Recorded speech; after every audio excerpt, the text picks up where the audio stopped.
Hello ladies and gentlemen, welcome back to Collective Stream YouTube channel. Hope you guys are all doing very well today. Quick update on the channel. We're approaching 500 subscribers, so please thank you so much so far for subscribing to the channel. I cannot wait to spin once we hit 500, so I can finally give away the Journey Together ETB. And then once we hit 500, hopefully we can proceed to the 750 when I can spin for a booster box that will be going out to one of the lucky viewers. And when we get to 1000, we'll do the PSA 10 slab of my choosing. So I'll try to look for something good, something worthwhile for you guys to collect. So that's going hopefully sometime this year.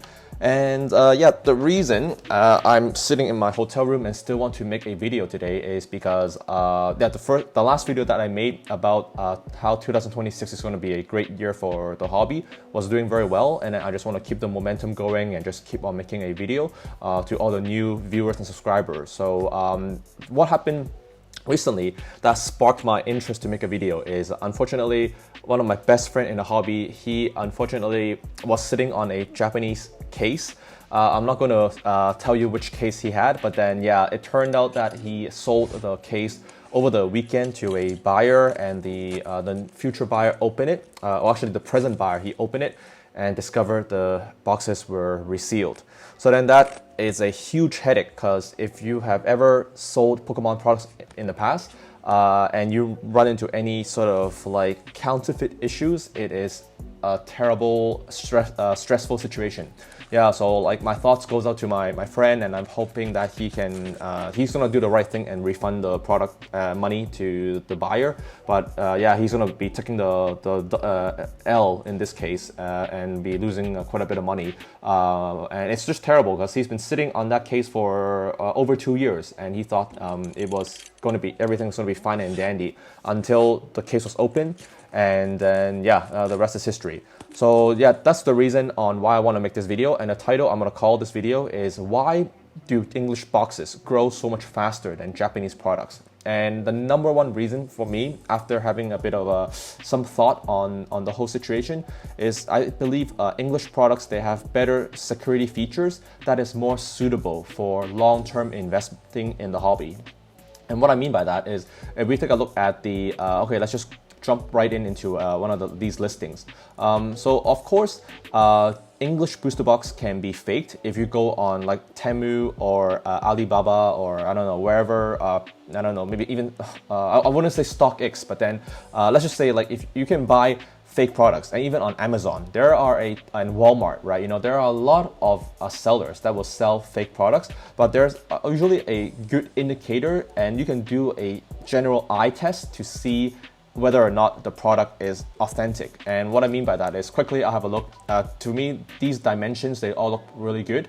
And then the Pokemon logo has that chalk-like fade that I told you about, right? A real wrapper, if you rub it with your thumb or finger, the printed Pokeball will actually fade. And then the fake stuff, they don't do that.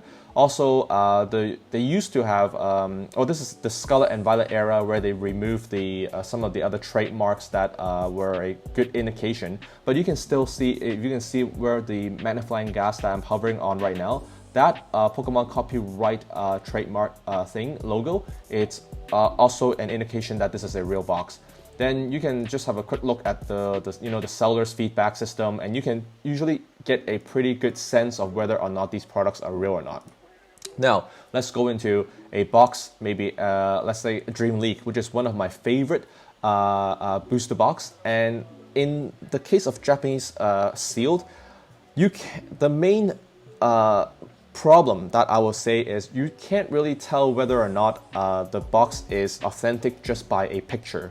And that already scares a lot of the potential buyers away, because it's so hard to match up to arrange a local deal. Nowadays, everything is just, do it digitally, right? You order the product from me and I ship it out to you.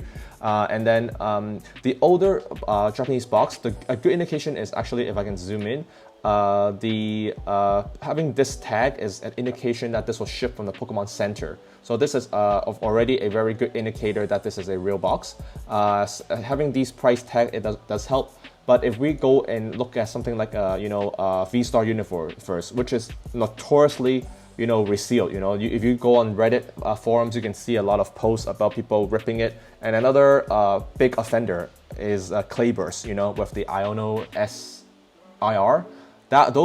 Those boxes are resealed like crazy, yeah. So that's a huge issue that the Pokemon Company might need to address. Maybe they can replicate the English booster box wrapper. And I think that will really help out in the long term, because you need to give them confidence to know that what they're buying, right? If I look at this picture or if I hold onto the box and I cannot tell if it's a reseal or not, I'm not going to be forking over $500, $600, $1,000 for a booster box. That's a tremendous amount of money, right?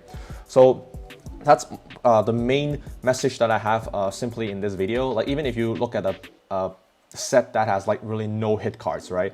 Look at the XY Steam Siege, and that is already approaching $1,000 asking price. I remember a year ago these were going for as cheap as $350 to $400. So the growth potential for these boxes are tremendous, and that brings on to my second point in the video, is because these products is a transfer of enthusiasm when you think about it, right?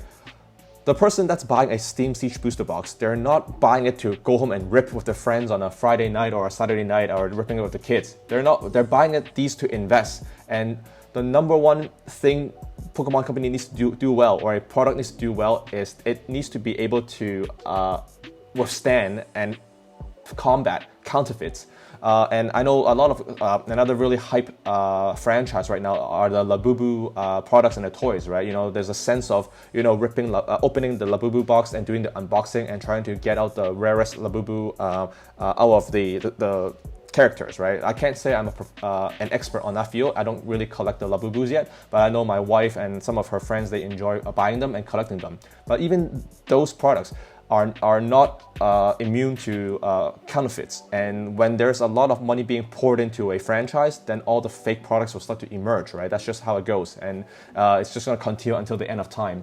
But what the wrapper does really well for the English products is it can help to differentiate between the real thing and the fake thing, the fake products, right? So I think on the English front, they're doing a really, really good job compared to the Japanese counterparts. Because if you go to like the Japanese counterparts, there's really, you got to have opened a fair share of products to know right away whether or not these seals look good to you or not. Like for me, these seals are from the factory, yeah, and don't ask me how to like verbalize it and explain it to you. I just know when I see these, the way the plastic melts together, it is a real box.